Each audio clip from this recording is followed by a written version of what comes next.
طيب انا هعيد اللي احنا اتكلمنا عليه السيشن اللي فاتت سريعا، عشان شايف ان هي جزئية مهمة جدا كده كده، فلازم تبقى عارفها. حتى لو تاني مرة اسمعها هتستفيد. وهشرح بعد كده الديفولت روت عملي، وهشرح انواع الميموريز في الراوتر. طيب تاني، ايه هو البينج؟ ماشي، البينج ده هي تول موجودة على الراوتر. مش لازم تتخيل ان هي تول وابلكيشن عشان ما نكبرش الموضوع. ماشي، هو كوماند. يعني انت زي ما احنا الراوتر كده قلنا ان انت اول حاجة لما بتخش على الراوتر بيحصل ايه؟ الراوتر بيبقى في المود ده. المود ده اسمه الاكزيك مود. تمام. عشان تخش على المود اللي بعده، ماشي، محتاج ان انت تكتب كوماند اسمه الانيبل. ليه محتاج تكتب كوماند الانيبل ده؟ علشان المود اللي هو الاكزيك ده، اللي هو خلينا نكتب رقم واحد، اول مود اللي هو الاكزيك مود ده، مش بيديك flexibility او authority ان انت تشوف حاجات كتير على الراوتر. زي ايه؟ ان انت تشوف الكونفيجريشن مثلا، ما تقدرش تشوف الكونفيجريشن من المود ده. في ممكن كوماندات ما تقدرش ان انت ترنها من المود ده، فمحتاج ان انت تروح على المود اللي بعده اللي هو الانيبل. ماشي، فلما تكتب enable هتخش على المود اللي هو عامل كده، يبقى ده كده تاني مود. اول مود بيبقى شكله عامل كده الاكزيك، وتاني مود اللي هو الانيبل بيبقى هاش كده. من المود ده انت تقدر تشو اي حاجه. ماشي، فمثلا من الحاجات اللي انت ممكن تبقى عايز تشوفها مثلا شو، ماشي، اي بي روت الراوتنج تيبل. طيب تالت حاجه بقى، لو انت عايز تعمل configuration، ماشي، من المود ده كده بتكتب حاجه اسمها conf، اللي هي configure terminal بس باختصار. ماشي، conf t هيدخلك على مود اسمه الconfig. تمام كده. وبعد كده لما تحب ان انت تعمل configuration لاي حاجه، او بتخش جواها. ماشي، يعني يعني خلينا ندي اكزامبل. مثلا عايز اكونفيجر الانترفيس اللي هي ديت، ماشي، على الراوتر جيجا 0/1. فاروح عامل انترفيس. ماشي، الراوتر بيقبل الاختصارات. فانت مثلا انترفيس دي انت ممكن تكتبها انترفيس او ممكن تكتبها انت بس. ماشي، طيب انترفيس، ماشي، جيجا 0/1. هتلاقي نفسك دخلت في مود كده config داش اف، اللي هو انت كده تحت الانترفيس كده، انا جوه الانترفيس. فممكن اعمل ايه مثلا؟ اديها اي بي ادرس. ماشي، زي ما شفنا قبل كده. ممكن اعمل لها شت داون. شت داون يعني اقفلها خالص. ماشي، وباي ديفولت كل الانترفيسز اصلا بتيجي شت داون، فانت المفروض ان انت اول حاجه تعملها اصلا نو شت داون علشان تخلي الانترفيس تبقى اب. ماشي، دي كده حاجه مهمه جدا محتاج ان انت تعرفها، ان انت عندك exec mode. ماشي، ده limited authority، ما بتقدرش تشوف حاجات كتير عليه، محتاج تخش على الانيبل. ماشي، الانيبل هيبقى شكل البرومبت عندك في الراوتر كده. ممكن تعمل عليه كوماندات، اي شو انت عايز تشوف اي حاجه على الراوتر تقدر تشوفها. لو عايز تعمل configuration محتاج تخش في الconfig مود من خلال الconf space t.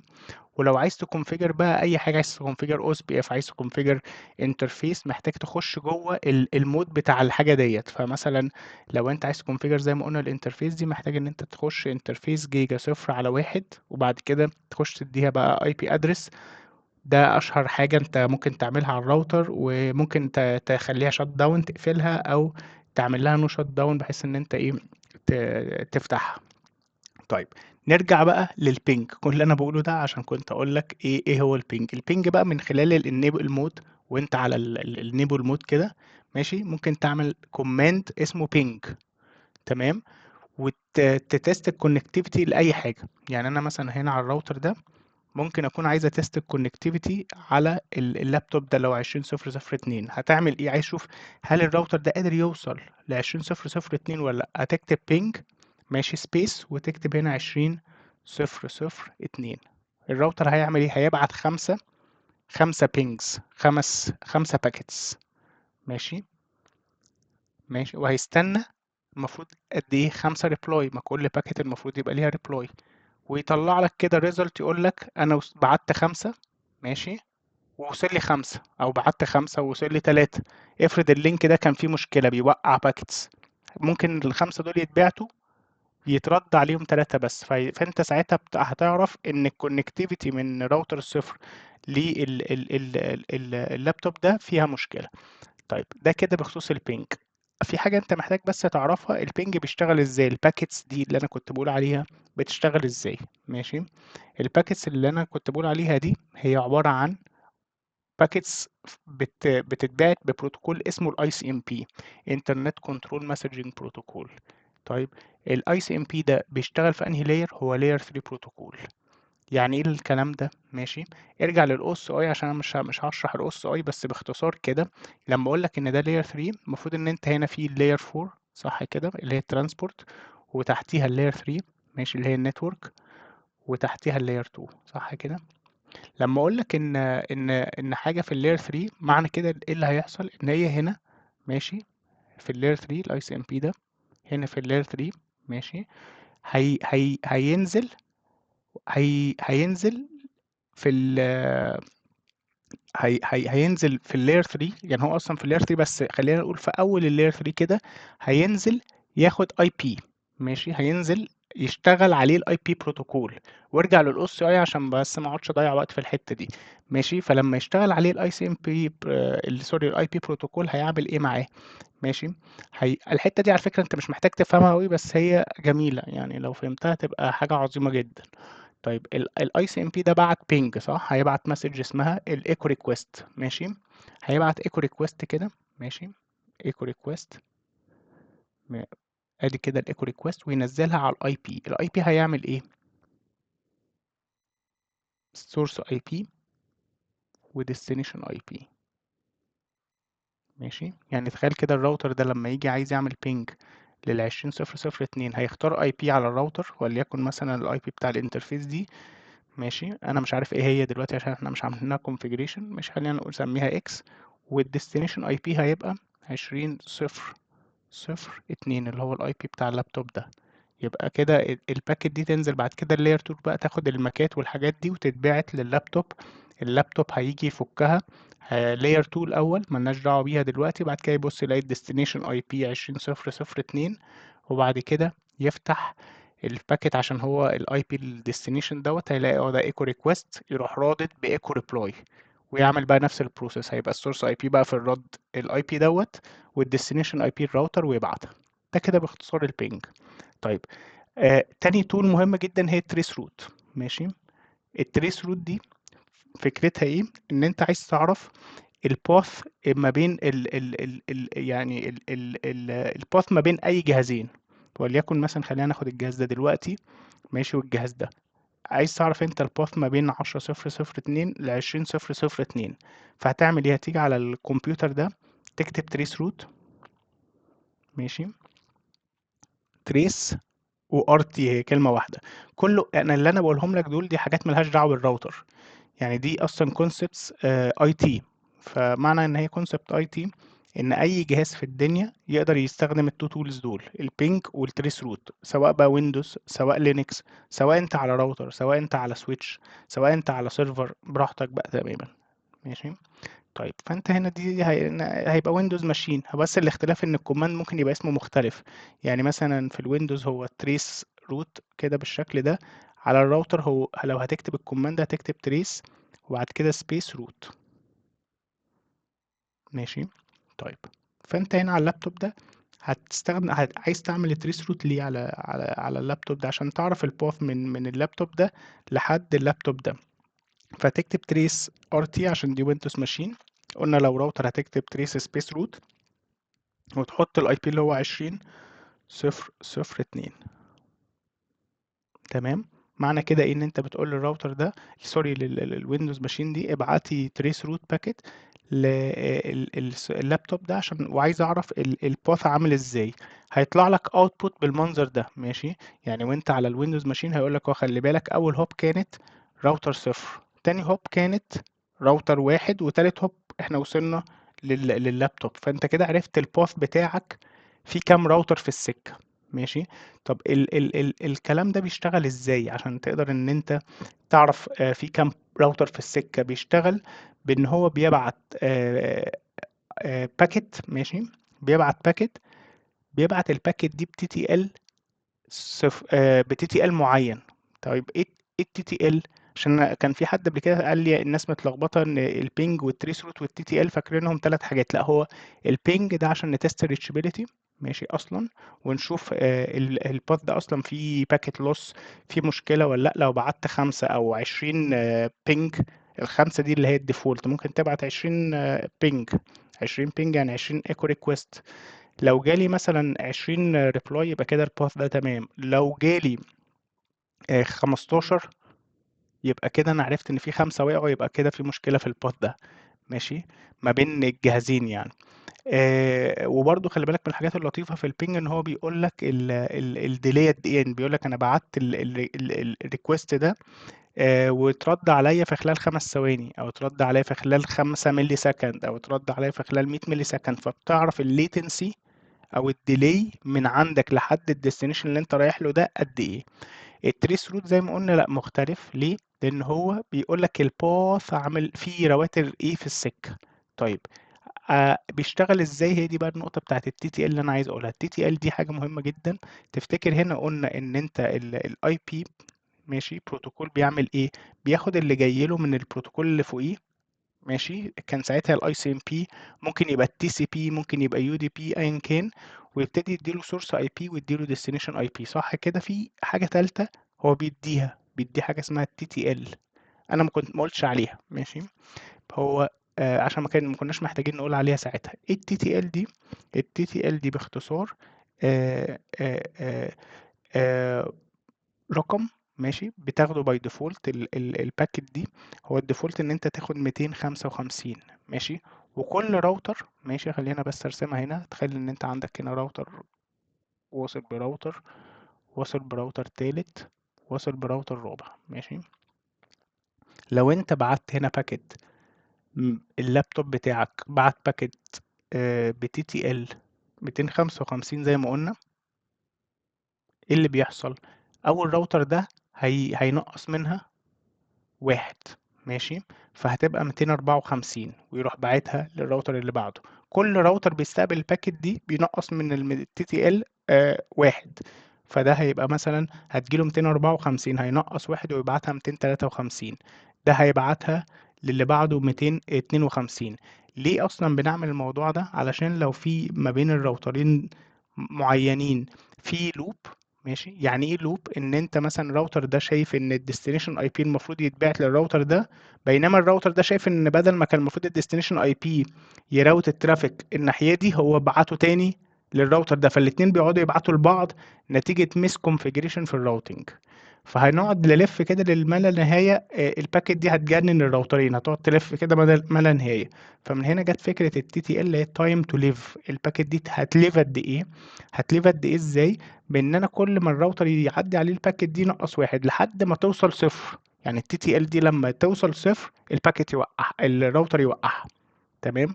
فهتقعد تلف كده 255 مرة او 255 هوب، لحد ما في راوتر هتجيله التي تي ال دي هتجيله بواحد، فيخصم الواحد دي تبقى 0، فيعرف ان الباكت دي لازم تقع، ويبعت بقى للسورس يقول له خلي بالك انا وقعت الباكت دي ووقعتها عشان التي تي ال بتاعها بقى 0. طيب التريس روت ايه علاقته بقى بالموضوع ده؟ ماشي سريعا. التريس روت علاقته بالموضوع ده ان هو اللابتوب ده لما يجي عايز يعرف الباث عامل ازاي ماشي، هيعمل ايه؟ هيبعت باكيت ماشي، ويحط التي تي ال ماشي ب1 ماشي. فالراوتر ده لما تجيله التي تي ال ب1 هيخصم الواحد هيبقى 0، فيروح باعت للسورس زي ما قلنا يقول له خلي بالك ماشي.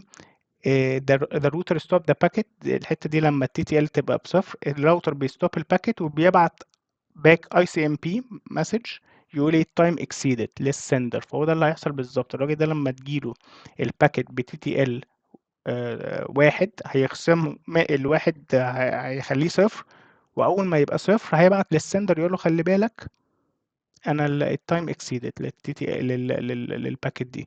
فالراوتر ده عرف ان ويقول انا راوتر 0 بالظبط كده. يعني هو بيقول انا راوتر 0 ماشي، هنا هو ده الراوتر 0، ويقول له خلي بالك التي تي ال عندي اكسيدد.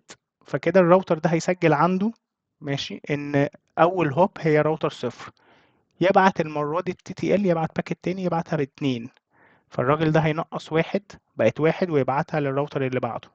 ماشي، الراوتر اللي بعده هتجيله بواحد يخليها صفر، يبقى أول ما توصل صفر يعمل إيه؟ يبعت للسندر يقول له خلي بالك يا سندر، ماشي، ال TTL عندي اكسيدد، وانا راوتر واحد، فاللابتوب هنا هيسجل ايه؟ راوتر واحد هي الهوب التانية، يبعت بعد كده TTL ب3، ده هيعديها وده هيعديها، لحد اللي بعده هيوقعها ويبعت للراجل الاولاني يقول له خلي بالك انا وقعتها، وهكذا. فبتعرف ليست الراوترات اللي في السكه. طيب تعالى بقى للموضوع اللي بعده. ماشي، البيست باث سelection. ايه البيست باث سelection؟ الراوتر ده لما بيجيله باكيت، ماشي، بيختار الطريق الأحسن بناء على إيه؟ يعني جايله باكيت بديستنيشن اي بي، تخيل كده إن اللابتوب ده عايز يوصل ل20002 هنا، هيبعت باكيت بديستنيشن اي بي 20002، مظبوط كده، ويبعتها لإيه؟ لراوتر صفر. راوتر صفر عشان راوتر صفر هو الديفولت جيت واي بتاعه، ماشي. ولو مش عارف يعني ايه الديفولت جيت واي، انا قلتها قبل كده من حلقتين. طيب الراوتر صفر هيعمل ايه؟ المفروض ان هو عنده راوتنج تيبل، ويشوف الديستنيشن اي بي ده هبعته في احسن طريق ازاي. ففي نقطة مهمة جدا، ماشي، ان الراوتر عشان يختار احسن طريق بيعمل الاتي: بيختار الاول، بيشوف اللونجست بيت ماتش، دي الطريقة اللي هو بيختار بيها احسن طريق، لونجست بيت ماتش، ماشي. تاني حاجة اسمها الادمن ديستانس. تالت حاجة اسمها الكوست أو المترك. بالترتيب كده، يعني هو أول حاجة بيختار اللونجست بيت ماتش. لو البيت ماتش هي يعني إيه بيت ماتش؟ يعني أنا لو عندي شبكة سلاش 24، ماشي، وشبكة تانية سلاش 26، الاي بي اللي جاي لي لو بيماتش في ال 24 وبيماتش في ال 26، هو جزء من الشبكتين دول، هختار اللونجست بيت ماتش. ماشي، يعني ايه اللونجست بيت ماتش؟ يعني انا الاي بي بتاعي بيماتش مع صبنة اكبر، او صبنة اصغر بالظبط، فاهم؟ فهي اللونجست بيت ماتش هنا معناها ايه؟ ان انا مثلا 20002 بتماتش مثلا، خلينا ناخد الاكزامبل ده 20002، ماشي، وفي 20000/24، ده كده الاي بي، ها، وده اللي في الراوتنج تيبل، وفي 20000/26. انت بتماتش مع الاتنين دول، انت كاي بي 10002 بتماتش مع الاتنين سابنتس دول، ماشي. بس انت بتماتش اكتر مع ال 26، بتماتش مع عدد بيتس اكبر، لان ال 26 دي عدد بيتس فيها اكبر، صح؟ فانت في الاخر هتختار ال 26 على ال 24، تمام. فده كده اول حاجه. لو انا عندي تو نتوركس في الراوتنج تيبل، جايين لي طريقين، ماشي، تو نتوركس، يعني انا عندي اكتر من طريق لسلاش 24. يعني خلينا نقول بقى ان خلاص احنا عرفنا اللونجست بيت ماتش، ان انت يبقى عندك سلاش 24 وسلاش 26، او سلاش 27 وسلاش 25، ماشي. فانت عندك شبكه اكبر وشبكه اصغر. لو الاي بي بيماتش في شبكه اكبر وشبكه اصغر، هختار الشبكه الاصغر اللي هي اللونجست بيت ماتش. لو انا بقى الادمن ديستانس دي، لو انا ماشي، ده لا في حالة ان انا عندي يعني بماتش في شبكتين. افرض ان انا الكيس دي مش موجودة، عندي شبكتين او طريقين، الطريقين سلاش 24، ماشي، للتبسيط، ماشي، عندي طريقين الاتنين سلاش 24. يعني ايه؟ يعني انا عندي في الراوتنج تيبل 20/0/0/24، انا عارفها من راوتر واحد، و20/0/0/24 برضو، ماشي، عارفها من راوتر اتنين. هعمل ايه ساعتها؟ هبص على الادمن ديستانس. ايه الادمن ديستانس ده؟ الادمن ديستانس ده رقم، ماشي، من صفر لو انا مش غلطان ل 250، ماشي. الرقم ده كل ما يقل كل ما يبقى احسن، وده بيميز لنا الراوتنج بروتوكولز عن بعض. فتخيل كده ان انا عندي طريق من راوتر واحد ستاتيك، وطريق تاني من راوتر اتنين بالاوس بي اف. الستاتيك الادمن ديستانس بتاعه واحد، ماشي، والاوس بي اف الادمن ديستانس بتاعه 110. هختار انهي طريق، اللي هو من راوتر واحد ولا راوتر اتنين؟ هختار الطريق اللي من راوتر واحد. ليه؟ عشان هو معروف بالاستاتيك، والاستاتيك الادمن ديستانس بتاعه احسن. ده كده تاني كيس، ماشي، الادمن ديستانس. طب لو انا وصلت ان انا عندي طريقين بس الاتنين بنفس الادمن ديستانس، يعني ايه؟ يعني انا طريقين ماشي، بس الاتنين بنفس البروتوكول، الاتنين بالاوس بي اف، فساعتها الادمن ديستانس هتبقى 210 للطريقين. هيبقى في حاجة اسمها الكوست اللي هو المشقة، ماشي. الكوست ده اللي هو ايه؟ بيبقى حسبة كده، ماشي، هنعرفها في الاوس بي اف، ليه علاقة بالباندويتس وعدد الهوبس وحاجات بالمنظر ده. فكل بروتوكول ليه حسبته، بس في الاخر المشقة، ماشي. يعني تخيل كده ان انا مثلا هنا عندي انا الراوتر هنا اهو، وعندي طريق لشبكة 20 من هنا ومن هنا. اللي فوق ده عندي فيه اكتر من راوتر، ماشي، والسبيد قليله جدا 1 ميجا، بينما هنا مثلا الطريق ده هو راوتر واحد والسبيد 1 جيجا. اكيد المشقه هنا احسن من هنا، صح كده؟ هتبقى اقل هنا، ممكن المشقه تبقى مثلا 200، ده للتبسيط. هنا ممكن المشقه تبقى 5. فالمشقه الاقل او الكوست الاقل هو الطريق اللي هيبقى احسن. امتى بختار المشقة او الكوست؟ بيبقى هو الفيصل لما يكون عندي اكتر من طريق لنفس البروتوكول، ماشي. وامتى الادمن ديستانس؟ لو عندي اكتر من طريق لبروتوكولز مختلفة، ماشي. وامتى اللونجست بيت ماتش؟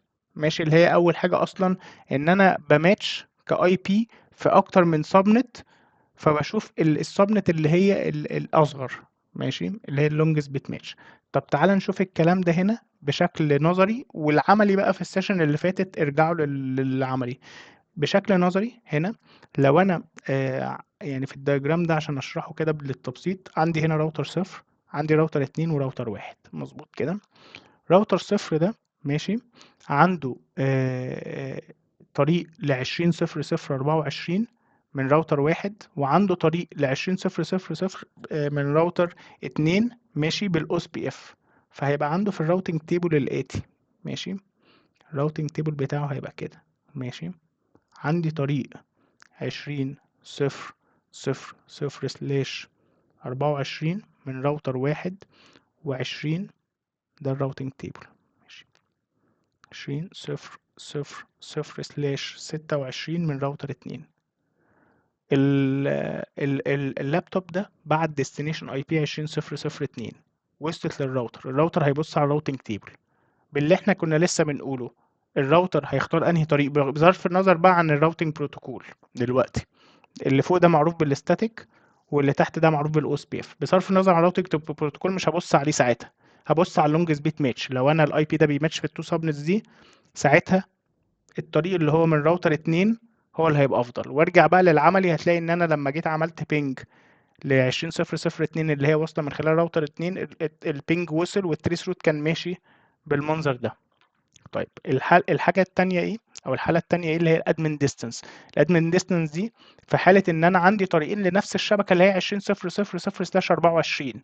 مفيش بقى هنا 26 و24، هنا الاتنين ب 24. فراوتر الصفر ده عنده طريق من راوتر واحد وطريق من راوتر اتنين. طريق اللي من راوتر واحد ده بالستاتيك، والطريق اللي من راوتر اتنين هنا بالاوس بي اف، ماشي. هو هيختار انهي طريق؟ هيختار الليست ادمن ديستانس اللي هو الاستاتيك. ليه؟ عشان زي ما قلنا الادمن ديستانس اللي اقل هو الافضل لما يكون الشبكه هو متعلمها باكتر من بروتوكول. هيشوف البروتوكول الادمن ديستانس بتاعه اقل، وهيختار الطريق اللي بالادمن ديستانس اللي اقل. طيب الحاله الثالثه ايه؟ المترك، ماشي. لو انا بقى عندي نفس الطريق ده بس بنفس البروتوكول، فالاتنين بنفس الادمن ديستانس، ساعتها هشوف الطريق اللي هو معروف بالليست مترك. ممكن لو مثلا الطريق هنا مثلا سي 1 ميجا زي ما قلنا، وهنا مثلا 20 ميجا، طبيعي ان 20 ميجا دي الكوست بتاعها اقل، المشقة بتاعت اللينك دي اقل، وسرعتها احسن وكل حاجة، فهو هيختار الطريق اللي من الناحية دي، عشان هتلاقي الكوست هنا مثلا 30، بينما الكوست الناحية دي 70 مثلا. بس ده كده باختصار، وهنعرف يعني ايه كوست في الاو اس بي اف. طيب ايه الديفولت روت ده؟ كنا شرحناه قبل كده، ماشي. قلنا ان الراوتر بدل ما تقعد، لو مثلا الراوتر ده ماشي واصل براوتر مثلا ار 3، ماشي، دي اليوز كيس بتاعت الديفولت روت. راوتر 3 ده عنده كل الشبكات، ممكن يوصلك على الانترنت. الانترنت دي فيها 300 الف شبكة، ماشي. فهل منطقي ان انا اجي على الراوتر ده احط في الراوتنج تيبل بتاعه ال 300,000 شبكة؟ اكيد مش منطقي. فمن هنا جت فكرة الديفولت روت، ان انت بتقول له ايه؟ بتقول له اي حاجة. شكل الديفولت روت بيبقى كده 000/0. ماشي. هتقول له اي حاجة انت مش عارفها، مش عارف لها طريق، ماشي، ابعتها من خلال راوتر 3. ماشي. الديفولت روت ده ممكن تعرفه باي بروتوكول، يعني ممكن تعرفه بالستاتيك، ممكن يبقى بالاو اس بي اف، بس خلينا ناخد الكيس بتاعت الستاتيك دلوقتي عشان احنا ما خدناش حاجه غير الستاتيك. فهيبقى شكله كده في الراوتنج تيبل اس واستريكس فوقيها. ماشي. وهيبقى 000/0. وهيبقى هنا النكست هوب راوتر 3، وهنشوفها تاني بشكل عملي. انا شرحتها قبل كده بس هنشوفها بشكل عملي. فايه اللي هيحصل لما الراجل ده يبعت ترافيك لديستنيشن اي بي؟ اي حاجه، خلينا نقول 30/000. ماشي. او سوري 30/002 او 20/005، اي حاجه. ماشي. هتيجي للراوتر ده. الراوتر ده هيجي يبص في الراوتنج تيبل، هيلاقي ان هو مش عارف طريق ل 30 او ل 20، فهيبعتها من خلال الديفولت روت. في بس نقطة برضو عايز اوضحها هنا. تخيل ان في هنا راوتر 2. ماشي. وراوتر 2 دي واصلة على شبكة هنا. ماشي. الشبكة دي مثلا خلينا نقول 50/000. ماشي. في الحالة دي الراوتر ده ممكن تحط عليه static root برضو، static اس كده، تقول 50/000 من راوتر 2. فايه اللي هيحصل لو انت بعت باكيت بالديستنيشن اي بي 50/001 وبعتها للراوتر ده؟ الراوتر ده هيجي يبص في الراوتنج تيبل هنا، هيلاقي ايه؟ هيبقى عنده الديفولت روت وهيبقى عنده الستاتيك روت اللي هو الار 2. عمره ما هياخد الديفولت روت طول ما في ماتش هنا عنده للديستنيشن اي بي ده. يعني طول ما في مثلا ال 50/001 دي هي جزء من الستاتيك روت اللي هي 50/000/24، صح كده؟ جزء من الشبكة دي من خلال راوتر 2. هو هيفرود ساعتها ال 50/001 كده. عمره ما يستخدم الديفولت روت. امتى الحاله الوحيده اللي يستخدم الديفولت روت؟ لو ما لقاش انتري عنده اكزاكت ماتش او ماتش في الراوتنج تيبل، هيبص هياخد الديفولت روت. يعني ايه 20/005 دي؟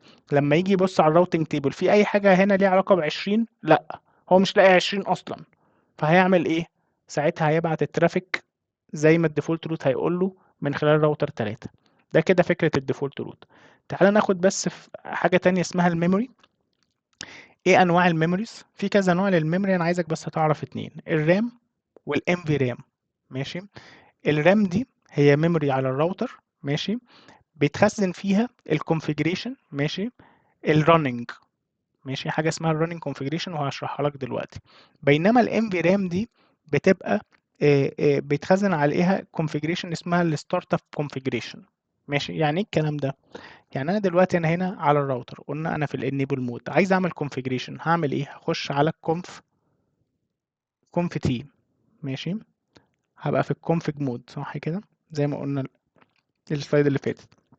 دخلت عايز ايه؟ اشوت داون الانترفيس اللي هي جيجا 0/0. اخش اعمل انترفيس جيجا 0/0. هكتب شوت داون. دلوقتي انا غيرت في الكونفيجريشن، صح؟ كونفيجريشن اتغيرت، بقت الانترفيس دي كانت اب بقت داون. الكلام ده بيتحط فين؟ بيتحط في الرننج كونفيج اللي هي موجوده في الرام. ماشي. عارف ان انت لو عملت ريستارت للراوتر ده، الكونفيجريشن دي اللي انت لسه عاملها حالا دي بتتمسح. ماشي. يعني الكونفيجريشن اللي انت لسه عاملها دي ولا كأنها حصلت.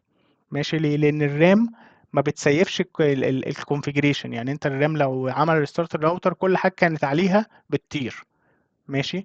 ومن هنا جت فكره الام في رام او اليوز بتاعت ام في رام، ان انت ايه؟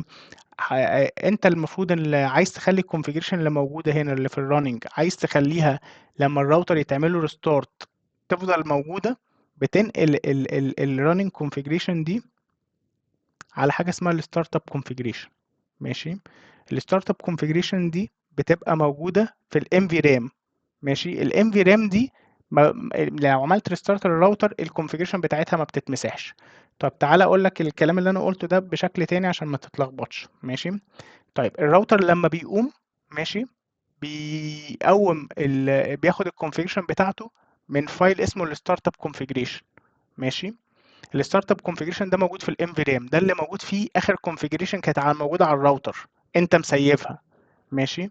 فمثلا الكونفيجريشن اللي كانت على الراوتر ايا كان ايه بقى الكونفيجريشن اللي على الراوتر، الهوست نيم بتاعه ايه، اسم الراوتر ده ايه، الانترفيسز اللي موجوده، الاي بيات اللي موجوده على الانترفيسز، الراوتنج بروتوكول، كل الكلام ده ماشي بتبقى موجوده في الستارت اب. فاول ما الراوتر بيقوم بياخد الكونفيجريشن من الستارت اب.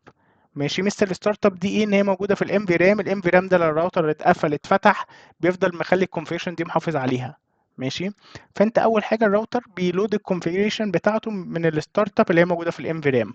حضرتك بقى لما بتخش على الراوتر هو خلاص اخد الكونفيجريشن بتاعته من الستارت اب. ماشي.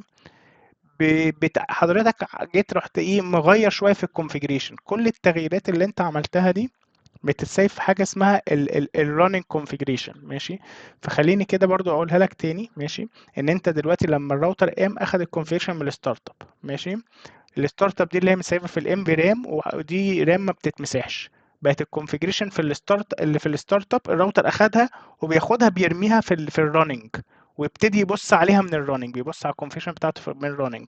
فايه اللي بيحصل تاني، الراوتر اول ما بيقوم بياخد الكونفيجريشن بتاعته من الستارت اب. ماشي. وبعد كده بيرميها في الرننج ويبتدي ان هو يبص عليها من الرننج. تمام كده. انت وانت شغال كل حاجه بتحطها او بتغيرها في الكونفيجريشن بتفضل في الرننج. لو انت عملت ريستارت للراوتر ماشي، الكونفيجريشن اللي هي في الرام دي ماشي، اللي انت لسه مغيرها دي ماشي، زي مثلا انترفيس جيجا صفر على صفر شات داون هتتمسح. فانت محتاج ان انت لو عملت انترفيس مثلا جيجا صفر على صفر شات داون، محتاج ان انت الكونفيجريشن اللي هي دلوقتي انت كنت بتغيرها دي بتفضل في الرننج. ماشي. لايف اللي انت بتكتبه لايف ده بيبقى في الرننج، محتاج ان انت تقول ايه انا عايز ارميه على الستارت اب، عشان لو الراوتر حصل له ريستارت او اي حاجه تفضل متسيفه.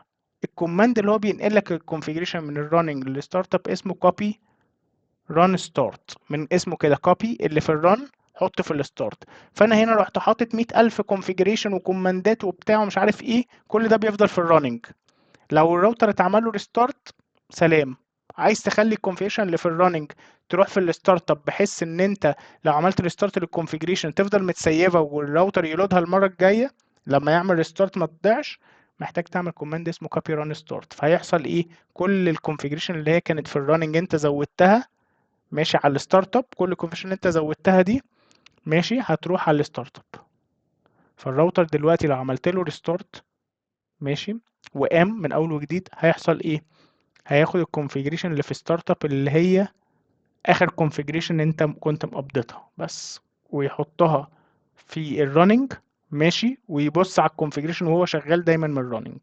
واي تشينجز انت بقى بتعملها بتفضل في الرننج. وزي ما قلت لك ما تنساش ان انت لما تخلص الكونفيجريشن بتاعتك ترميها على الستارت اب، عشان لو حصل للراوتر ريستارت او اي حاجه ما تتمسحش الكونفيجريشن اللي كانت في الرننج دي. والكوماند اللي انت بتعمله اسمه copy run start. طيب تعالى نشوف الديفولت روت عملي. ماشي. في هنا شبكة 10 ماشي، في راوتر صفر، في راوتر واحد، وشبكة 20. راوتر صفر ده عنده شبكة 10 هنا كونكتد، وعنده هنا اللينك اللي هي البوينت تو بوينت دي كونكتد بس كده. فلو جينا مثلا عملنا هنا بيسألني على الباسورد، اقول له باسورد كذا، دخلت هنا على الاكزيك مود، ودي حاجة برضو مهمة جدا عشان بس الناس ما تنساهاش. ماشي. ده الاكزيك مود. ماشي. لما بتكتب enable بتخش على الانيبل مود. ماشي. وكنا احنا عملنا قبل كده configuration لباسورد للانيبل باسورد في السيشن اللي قبل اللي فاتت، عشان مش اي حد يخش على المود ده. ماشي.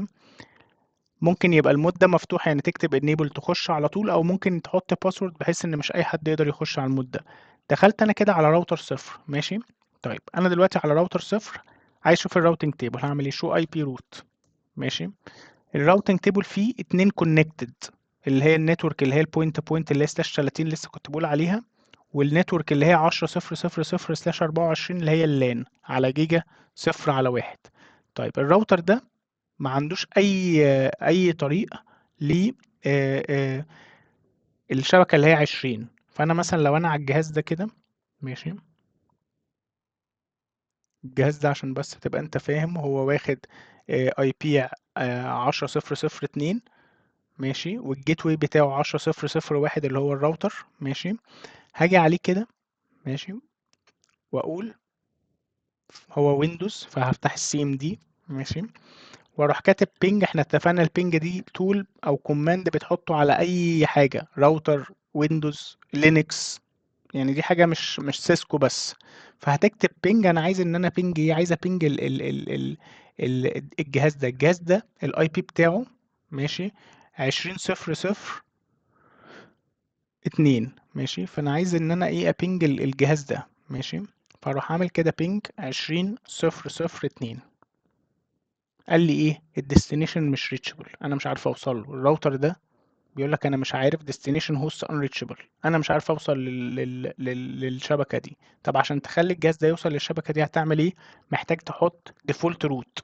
عندك حل من اتنين، يعني يا اما انت تحط static root للشبكه 20، بس انا عشان اوريك ان الديفولت روت بيشتغل ازاي هكونفيجر الديفولت روت. فادي هخش conf t زي ما قلنا IP root.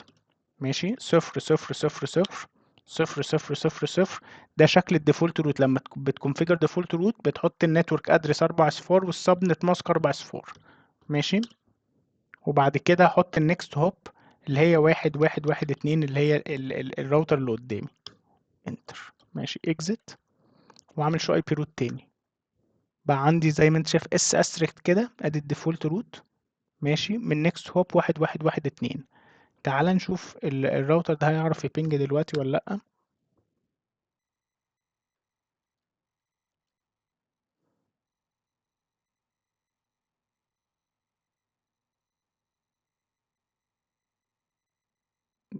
دلوقتي بقى عارف يبينج اهو. ادي ريبلاي.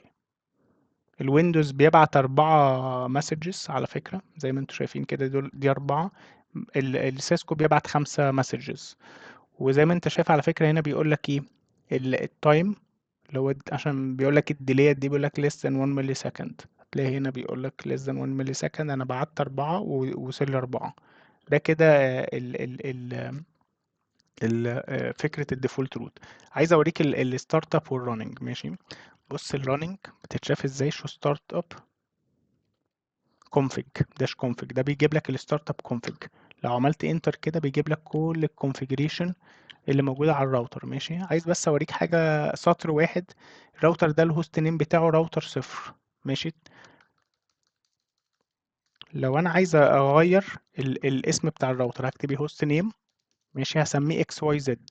ماشي، بقى اسمه اكس واي زد. تمام. الكونفيجريشن دي متسيفه فين؟ في الرننج دلوقتي. يعني انا شو رن. ماشي، هتلاقي الهوست نيم اكس واي زد، بينما شو ستارت اب. ماشي، راوتر 0 هوست نيم 0. فالرننج مكتوب فيه الهوست نيم اكس واي زد، بينما الستارت اب راوتر 0. فهو دلوقتي وانت شغال عليه هو واخد من الستارت اب، فهو شايف اكس واي زد. لو عملت ريستارت هيقوم الكونفيجريشن من الستارت اب. الستارت اب بقى ساعتها كان فيها لسه الهوست نيم راوتر 0. فلو عملت ريستارت للراوتر هيقوم براوتر 0. ماشي، لو انا عايز ان هو يفضل يقوم باكس واي زد ساعتها هعمل ايه؟ كوبي ران ستارت. ليه؟ هقول له كوبي الكونفيجريشن اللي هي في الرننج تبقى في الستارت اب. لو عملت بقى شو ستارت اب دلوقتي بقى الهوست نيم اكس واي زد، فلو عملت ريستارت الراوتر هياخد الكونفيجريشن من الستارت اب اللي هي موجود فيها اكس واي زد.